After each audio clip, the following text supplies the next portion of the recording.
വീടുകളിലേക്കും കാട്ടുപന്നിക്കൂട്ടം. Idukki Nedumkandam BEd കോളേജിന്റെ എതിർവശത്തെ വീട്ടിലാണ് കുഞ്ഞുങ്ങൾ ഉൾപ്പെടെ 12ഓളം കാട്ടുപന്നികൾ എത്തിയത്. കിഴക്കേക്കവല ഇന്ത്യൻ ഓയിൽ പെട്രോൾ പമ്പിന് പിന്നിൽ താമസിക്കുന്ന വട്ടക്കുന്നേൽ വിജേഷിന്റെ വീട്ടുമുറ്റത്താണ് കാട്ടുപന്നികൾ എത്തി ചെടികളും പറമ്പിലെ കൃഷികളും നശിപ്പിച്ചത്. കഴിഞ്ഞ 2 ദിവസങ്ങളിലായി കാട്ടുപന്നികൾ ഇവിടെ സ്ഥിരം സാന്നിധ്യമാണ്. രാത്രി 11:30യോടെയാണ് പന്നിക്കൂട്ടം ഇരച്ചെത്തുന്നത്.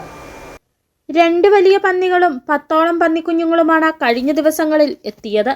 വീട്ടുമുറ്റത്തെ ചെടികൾ നശിപ്പിച്ചതിനു പിന്നാലെ പറമ്പിലെ മണ്ണ് കുത്തിമറിക്കുകയും കൃഷി നശിപ്പിക്കുകയും ചെയ്തു. ചേമ്പ്, കാച്ചിൽ, കപ്പ, വാഴ അടക്കമുള്ള എല്ലാ കൃഷികളും പന്നികൾ കുത്തിമറിച്ച് നശിപ്പിച്ചു.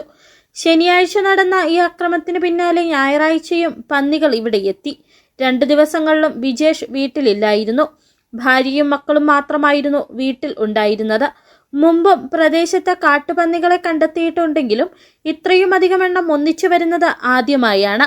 രാത്രികാലങ്ങളിൽ പ്രദേശത്തെ പല വീടുകളിലും പന്നിക്കൂട്ടം എത്തി കൃഷികൾ നശിപ്പിക്കാറുണ്ട്. വിഷയം ചൂണ്ടിക്കാട്ടി വനംവകുപ്പിന് പരാതി നൽകുമെന്ന് വിജേഷ് പറഞ്ഞു. City vision, Nedumkandam.